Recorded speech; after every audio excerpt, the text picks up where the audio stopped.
বহুত সমস্যাত পৰি মই এই সিদ্ধান্ত ল'বলৈ বাধ্য হৈছো গতিকে অকমান মোক সহযোগ কৰিব বুলি খুব আশা ৰাখিছো নমস্কাৰ সকলোকে অগ্নিনাভ শিৱ মন্দিৰলৈ পুনৰবাৰ স্বাগতম জনাইছো এতিয়া আমাৰ সন্ধ্যাৰ আৰতি কৰা হ'ব আৰু প্ৰাৰ্থনা গোৱা হ'ব আজি আপোনালোকক মই কালি কৈছিলো যে আজিৰ পৰা আমাৰ ব্যক্তিগতভাৱে বন্তি দিয়াটো আমাৰ বন্ধ কৰা হৈছে এগজগজকে যিসকল ভক্তই ইয়াতে আহি বন্তি দিয়েহি সেই আমাৰ বন্ধ কৰিছো অন্য একো কথা নহয় আমাৰ ভক্তৰ সমাগমৰ কাৰণে আমাৰ জেগা যেহেতু কম আৰু আমাৰ বাহৰ বেৰাৰে আমাৰ মন্দিৰভাগ এতিয়া ৰখা হৈছে গতিকে আমাৰ বহুতখিনি সমস্যা কালি পৰহি আমাৰ খুঁটা জ্বলি গৈছে বাহৰ খুঁটা বহুতখিনি সমস্যা হৈছে সমস্যাসমূহৰ কাৰণে আৰু ভক্ত যেহেতু বহুত বেছি আমাৰ ভক্তৰ ৰবলৈ জেগা নোহোৱা নিচিনা হৈ গৈছে সেইকাৰণে আমি চাকি জ্বলোৱা যিটো স্থান সেই স্থানটো আমি অলপ কম কৰি তাতে এগছ ডাঙৰ বন্তি বৰ চাকি গছ দিয়া হৈছে আৰু তাতে ভক্তসকলক আমি তেল ঢালিবলৈ দিছো আৰু সেই জেগাটো আমি কাইলৈ পৰহিলৈ অকণ বহলাই দিম য'ত নেকি আমাৰ ভক্ত আহি পেলাই বহিবৰ কাৰণে আমাৰ জেগা কম হয় সেই জেগাডোখৰত আমাৰ বহিব পাৰিব আৰু এই যে বৰ চাকি গছ আমাৰ দিয়া হৈছে কোনো ভক্তই যদি মন্দিৰলৈ আহে আমি নেদেখাকৈ হলেও মনে মনে তাত চাকি দিবলৈ চেষ্টা নকৰিব কাৰণ বহুত সমস্যা আমাৰ সৃষ্টি হয় এজন ভক্তই এবাৰ এগছ দিয়াৰ লগে লগে আকৌ আপোনাৰ কাষতে থকা ইজন ভক্তই আৰু এগছ দিয়ে এনেকে বাঢ়ি বাঢ়ি আকৌ আমাৰ গতিটো একেটা হয় আমি মাজতে কৰিছিলো আমি 13 গছ চাকি অঘোৰ চতুৰ্দশীৰ দিনাখনে আমি 13 গছ তেনেকুৱা বৰ চাকি আমি তাতে ৰাখি পেলাই সেইধৰণে আমি চাকি দিছিলো কিন্তু আমি বিফল এইকাৰণে হলো তাত আমি চাকি দিয়াৰ পিছতো ভক্তসকলে য'তে ত'তে চাকি জ্বলাই থৈ গ'ল লাষ্টত দেখিলো আমাৰ এইফালেও ইটোও নহৈছে সিটোও নহৈছে আমি আকৌ সেই ব্যৱস্থাটো আমি বন্ধ কৰি আকৌ আগৰ ব্যৱস্থালৈ ঘূৰাই দিলো কিন্তু কথা হ'ল আমাৰ সেইটোত বহুত বেছি সমস্যা আহি পৰিলে কিন্তু আমাক এতিয়া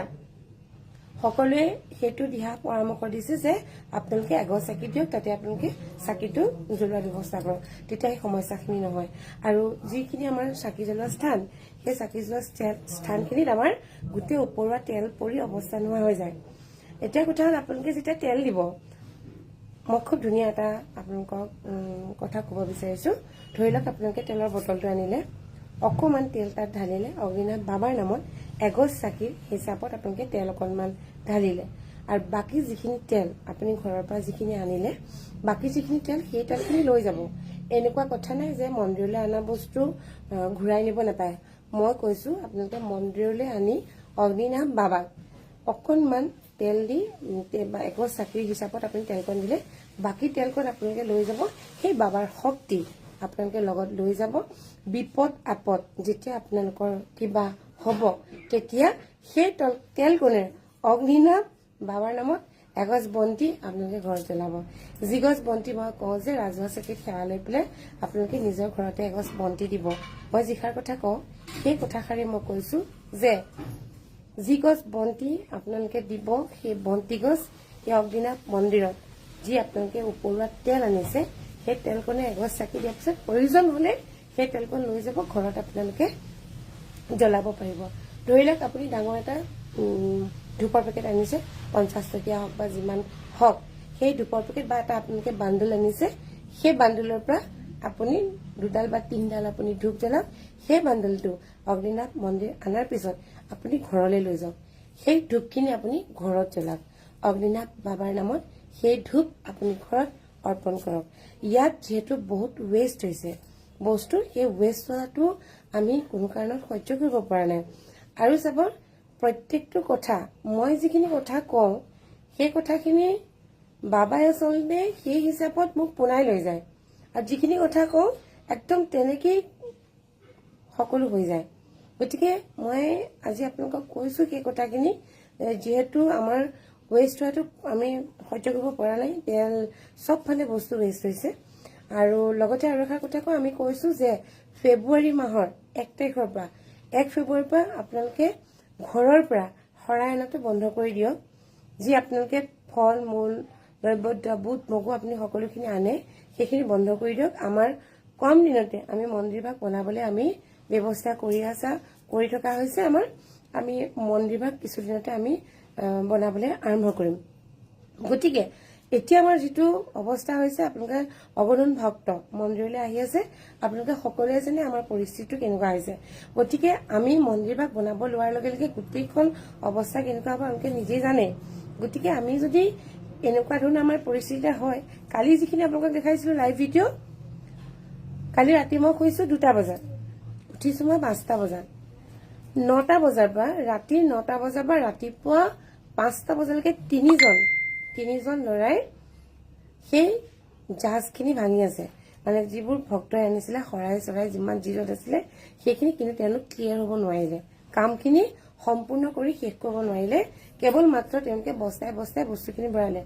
আজি ৰাতিপুৱা আমি কৈছিলো যে আমি 10টা বজাত মন্দিৰৰ গেট খুলিম আমাৰ চাফ চিকুণতা কাম হ'ব কিন্তু আমি সেইটো কৰিব নোৱাৰিলো যেটো ভক্ত একদম ভিৰ হৈ গ'ল ৰাস্তা নধৰা হ'ল লাষ্টত আমি আনকাল আমি 9টাত খুলো 9টাতো খুলিব নোৱাৰিলো আমাৰ 9টা 10-15 মান হ'ল যেটো আমি সাফা কৰিবলৈ সময় নাপালো আজিও একেটা অৱস্থাই আমাৰ হৈ আছে কালিতকৈ চৰাহে হৈছে সাংঘাতিক অৱস্থা এটা কাইলৈ বুধবাৰ আমি কাইলৈ কিনি চাফ চিকুণ কৰিম বুধবাৰে কোনো বন্ধ দিনত বুধবাৰ শনিবাৰ যদি কোনোবা ভক্ত আহে আমি সেই বন্ধ বাৰটোত আমি মন্দিৰৰ গেট খুলি দিব নোৱাৰো যেটো আমাৰ চাফ চিকুণতাৰ কাম থাকে এতিয়া আপোনালোকক মই এটোৱে কৈছো অলপ আগতে ক'বলৈ থাকি গ'ল আমি 1 ফেব্ৰুৱাৰীৰ পৰা সেই যে ঘৰৰ পৰা আপোনালোকে শৰাই আনে সেই শৰাই লোৱা প্ৰচেছটো আমি বন্ধ কৰি দিম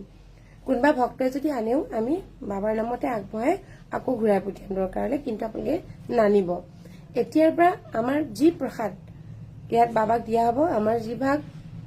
যিমান নৈবেদ্য দিয়া হয় শৰাই দিয়া হয় আমি 7খন শৰাই সজাও প্ৰত্যেকটো ক্ষেত্ৰত সন্তান প্ৰাপ্তিৰ কাৰণে এখন শৰাই প্ৰথম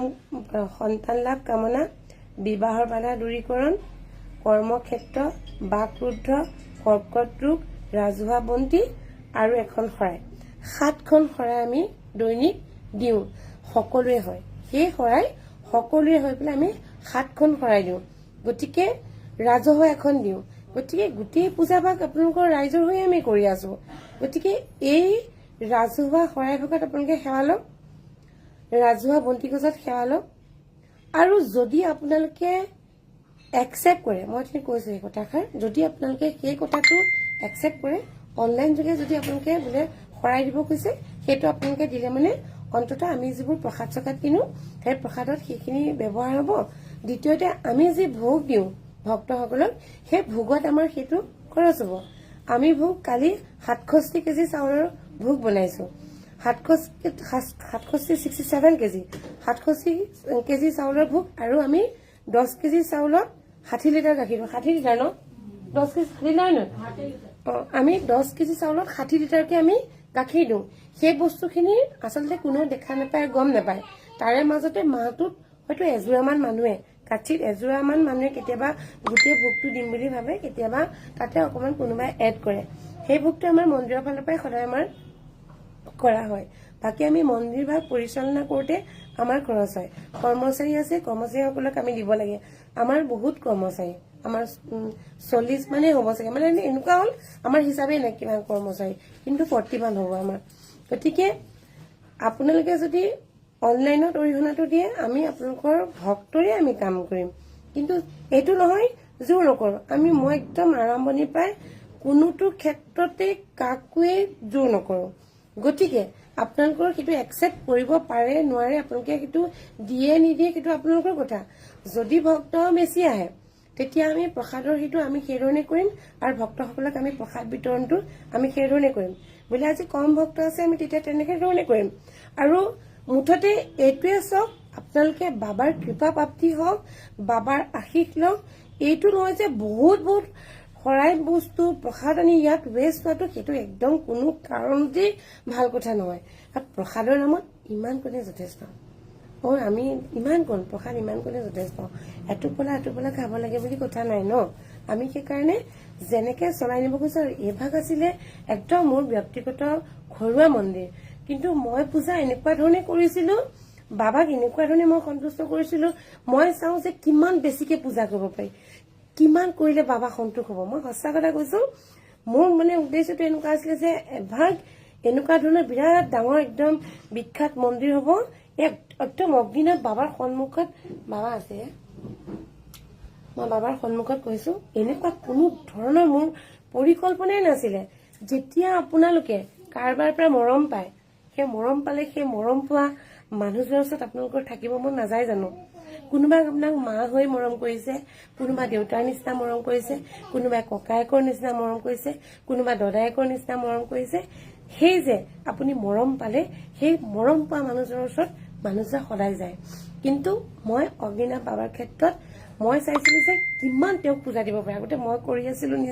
মই নিজে চব কাম কৰো। তেতিয়া মই ভাবিলো, আচলতে গোটেই কাহিনীয়ে কৈ দিয়া হৈছে এতিয়া। মই তেতিয়া ভাবিলো যে মই পূজাৰী এজন লগাই পেলাই যাওঁচোন কেনেকুৱা হয়। তাৰপৰা পূজাৰীটো কিমান পূজা কৰিব পাৰি সেইখিনি চাওঁ। মই মোৰ ফালৰ পৰা মই পূজা কৰোৱেই। তাৰমানে ইয়াত অঘোষ চতুৰ্দশী আমি পালন কৰিলো। তাৰপিছত প্ৰতি মাহৰ 15 দিনৰ মূৰে আমি চতুৰ্দশী তিথিত আমি শৰাই দিব ললো। সেইবোৰ চব আমাৰ অনলাইন শৰাই আছিলে, চব অনলাইন। অগ্নিনাভ মন্দিৰ সঁচাকেই মানে ডিজিটেল ৰূপতে বিখ্যাত হৈ গল, ডিজিটেল তেওঁ। আৰু আপোনালোকে চাব বাবাৰ মুখখন, বাবা হাঁহি থকা মুখখন হওক, বাবাৰ খং উঠি থকা মুখখন আপোনালোকে দেখা পাব সেই মোবাইলটোৰ লেন্সখনৰ মাজেদি। আৰু আমি যেতিয়া লাইভত আমি দেখা পাওঁ, কিন্তু শুদ্ধ অন্তৰ হ'ব লাগিব। চবেই যে দেখা পাব সেইটো নকওঁ আমি। এই মন্দিৰভাগৰ মহিমা বহুত বেলেগ বেলেগ ধৰণে ভক্তই পায়, সেইখিনি মই ইমানখিনি কবলৈ নাযাওঁ। কিন্তু মই এইটো ভাবো তাৰমানে কৰি আছো মন্দিৰ বা হওক, শৰাই কোনোবাই দিব পাৰিছে দিয়ক, কোনোবাই দিব পাৰা নাই দিব নালাগে। কোনোবাই অনলাইনটো কিয় হয়, এনেকুৱা আছে একদম আমেৰিকালৈকে বহুত দূৰৰ ভক্ত যিবিলাকে আমাৰ অসমীয়াৰ এভাগ পূজা ঘৰতে বহি দেখি আছে। আৰু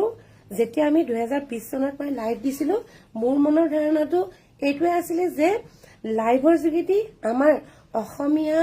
মানুহে কৰা, আমাৰ অসমীয়া মানুহখিনিয়ে দূৰত থাকি এই পূজা ভাগ লাইভত তেওঁলোকে দেখক। আমি শাওণ মাহটোত মই সেই উদ্দেশ্য কৰি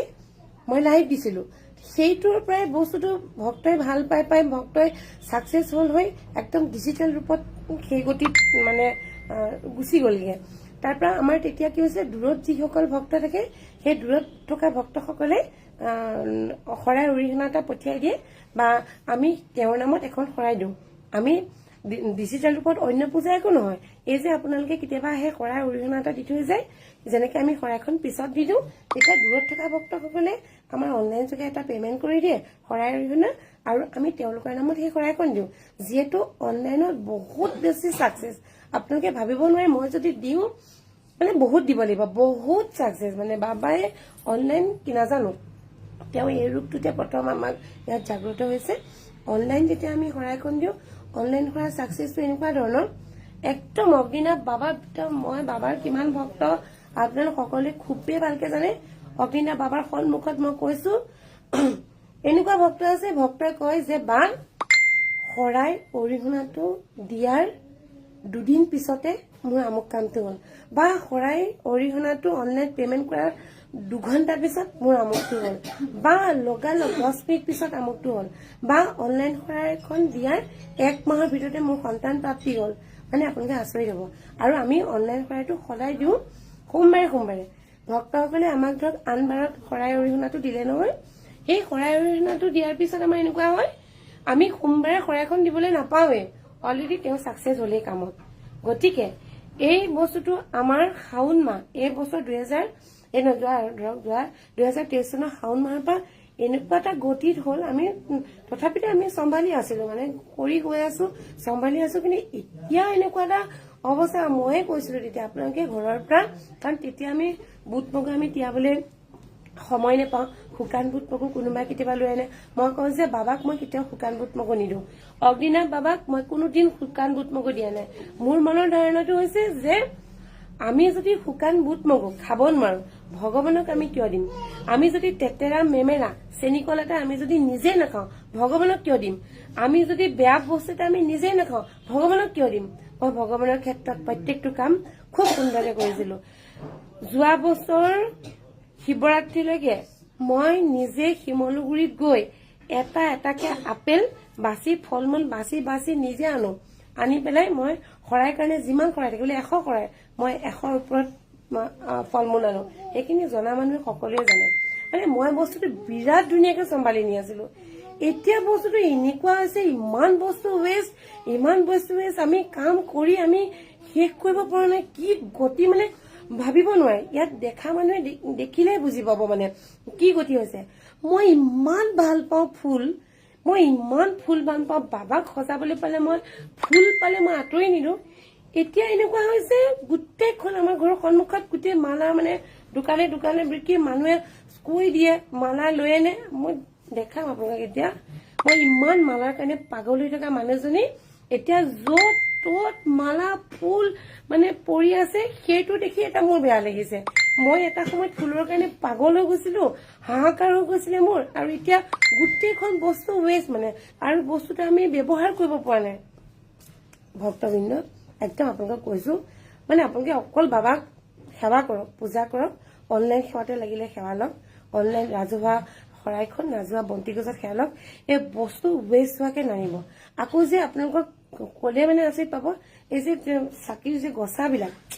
ভগৱান মই এগজেই গছা এই গছা গছ দেখিছেনে এই গছা গছ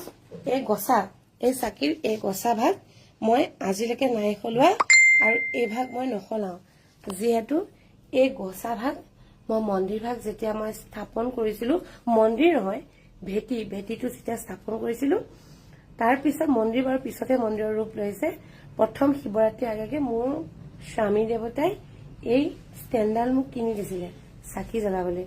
গতিকে মই এই ষ্টেণ্ডালৰ প্ৰতি মোৰ এটা বিশেষ মৰম আৰু সেইকাৰণে ইয়াতে মই এই চাকি গছ ৰাখো আৰু আমাৰ ইয়াত জেগা নাই ওপৰকে চাকি ষ্টেণ্ড ৰাখিবলৈ গতিকে ভক্তবৃন্দ বিনম্ৰ মই অনুৰোধ জনাইছো তেনেকুৱা ধৰণে বস্তু দিবলগীয়া থাকিলে আপোনালোকে বেলেগ কোনোবা মন্দিৰতো দিব পাৰিব ইয়াত মানে নষ্ট হলে বহুত দুখ লাগে যদি অযথা আপোনালোকে ব্যৱহাৰ হোৱা বস্তু এটা হলে মানে ভাল লাগে কেতিয়াবা পইচা লৈ কথা নাই দাম লৈ কথা নাই আৰু এতিয়া ৰূপৰ বস্তুবোৰ মানুহে দিছে এইখিনি আমি এটা সময়ত গলাম মোৰ মনৰ ধাৰণাটো ৰূপৰ বস্তুবোৰ যিবোৰ দিছে ভক্তসকলে এই ৰূপৰ বস্তুবোৰ আমি থৈ গৈছো এটা সময়ত গলাম মই গলাই পেলাই ডাঙৰ এটা এনেকে ছাতিৰ নিচিনা বনাই যে ৰূপৰ তেনেকুৱা এটা বনাম বুলি মই মনত ভাবি থৈছো মোৰ মনৰ কথাখিনি আপোনালোকক কলো আপোনালোকে কোনটো ভাল দেখে মই কিন্তু মোৰ কোনো স্বাৰ্থ বুলি কথা নাই বস্তু ৱেষ্ট হোৱাটো মই একেবাৰে কোনো কাৰণতে ভাল নাপাওঁ আৰু সেইকাৰণে মই বাৰম্বাৰ কৈ আছো আৰু এইমাত্ৰ মই ফুলৰ কথা যে কলো আপোনালোকক মই পটকে বাবাৰ পৰা উঠি গৈ ফুলখিনি দেখাইছো আপোনালোকে চাব ৰ'ব আমি একচুৱেলি এতিয়া প্ৰাৰ্থনা কৰিবলৈ বহি আছো তথাপি মই মোৰ পৰিস্থিতিটো কেনেকুৱা হৈছে মই দেখাবৰ কাৰণে আপোনালোকক কৈছো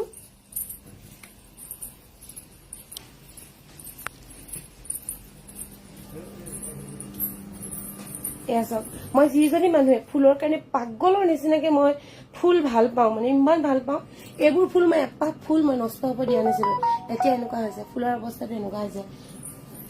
এইবোৰ ফুল এনেকে পৰি আছে মানে কি কম মই এজনী ছোৱালীৰ লগত কথা পাতি তাইৰ লগত ঠিক কৰি লৈছিলো যে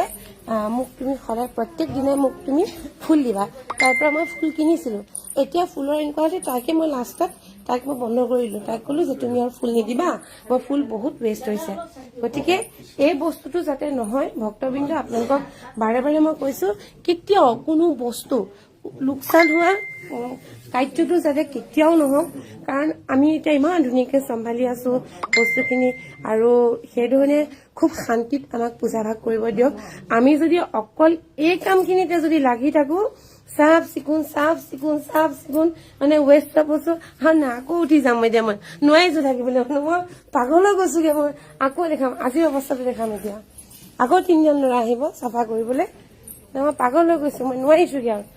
এইবোৰ দেখিছেনে বস্তু অথচ আমি ভক্তকো প্ৰসাদ দিছো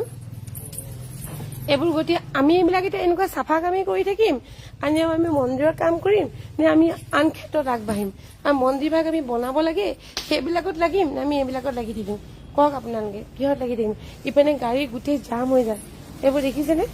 এইবোৰ কি অৱস্থা হৈছে আৰু কুঁহিয়াৰ আমি কেতিয়াও আমাৰ সদায় নষ্ট এইবোৰ কি কম মানে নষ্ট চব ফালে নষ্ট হয় দেখিছেনে গতিকে মই যি সিদ্ধান্ত লৈছো সেই সিদ্ধান্ত মতে এতিয়া কাম কৰিম আৰু আপোনালোকে যিসকলে কাৰোবাৰ ইচ্ছা গৈছে আপোনালোকে অনলাইনত অৰিহণাটো দিব শৰাই ভাগ আগবঢ়াই দিম আৰু যদি আপোনালোকক কোনোবাই এই বস্তুটো মানি ল'ব পৰা নাই বিতৰ্কলৈ যোৱাৰ আগতে মই এইটোৱে কওঁ যে আপোনালোকে মানি যদি নলয় আপোনালোকে ৰাজহুৱা এখন শৰাই দিয়া হয় এভাগ ৰাজহুৱা চাকি দিয়া হয় তাতে আপোনালোকে সেৱা ল'ব আৰু তাত আপোনালোকে একটকাও দিব নালাগে এক টকাও দিব নোৱাৰে, কিন্তু তাত ফলপ্ৰাপ্তি হয়, সেইটোও মই ক'লো। গতিকে ভক্তবৃন্দ, মোৰ এই কথাখিনি আপোনালোকে মানিব বুলি আশা কৰিলো। আৰু এতিয়া আমি প্ৰাৰ্থনা কৰি আপোনালোক সকলোৱে সেৱা ল'ব পাৰিব। বহুত সমস্যাত পৰি মই এই সিদ্ধান্ত ল'বলৈ বাধ্য হৈছো,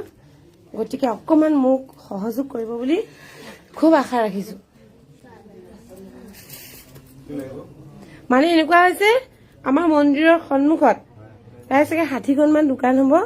আৰু গোটেই নাজিৰা বজাৰখিনি আহি মোৰ ইয়াত দম হৈছে। মই গোটেই মানে নাজিৰাৰ বজাৰখিনি আহি পেলাই মোৰ ইয়াত দম হৈছে। মই এতিয়া কথাটো হৈছে, আমি এতিয়া এইবিলাক কামতে লাগি থাকিম নে আমি মন্দিৰ ভাগ বনাম? আপোনালোকে ভাবকচোন, ইমান ধুনীয়া ছাকচেছ পোৱা এভাগ মন্দিৰ, য'ত বাবাৰ ফটোখন মোবাইলতে চাই যিকোনো সমস্যাৰ কথা বাবাক ক'ব পাৰি, বাবাই আশীষ দিয়ে,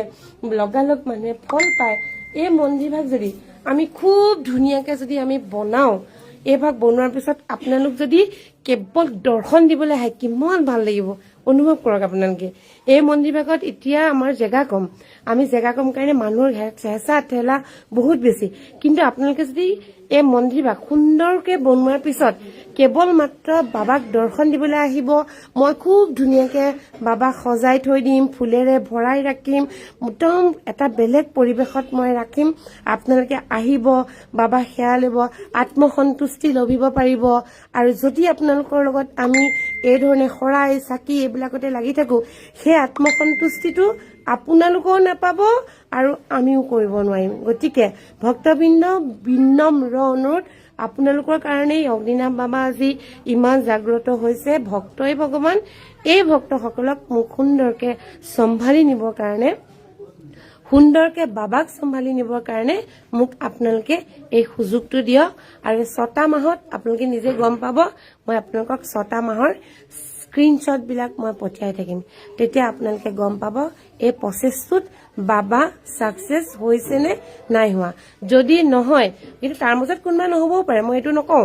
কাৰণ চবৰে অন্তৰ শুদ্ধ নহয় কেতিয়াও। কিন্তু ছাকচেছ বিলাক মই দেখাম। এতিয়াও বহুত ছাকচেছ থাকে অনলাইন কৰাই দিয়া বা অকল মনতে বাবাক ভাবি পেলাই সেৱা জনোৱা। আৰু যদি এই 6টা মাহৰ ভিতৰত ছাকচেছ নহয়, তেতিয়া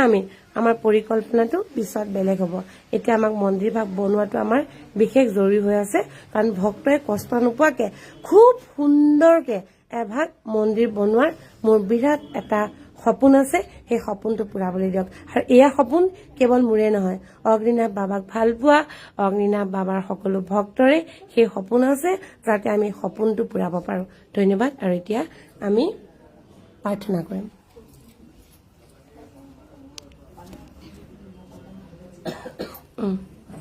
এপাল বাবু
বাইদেউ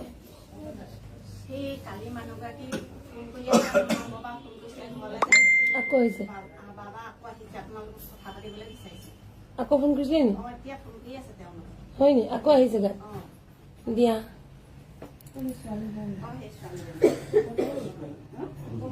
আজিৰ লাইভটো ইমানতে সামৰিলো সমূহ ভক্তপ্ৰাণ ৰাইজৰ পৰা মই বহুত আশা কৰিছো মোৰ এই কামখিনি আপোনালোকে যাতে মানি লয় মই যাতে নিয়াৰিকে অগ্নিনাভ বাবাৰ মন্দিৰ ভাগ বনাবলৈ আগবাঢ়িব পাৰো ধন্যবাদ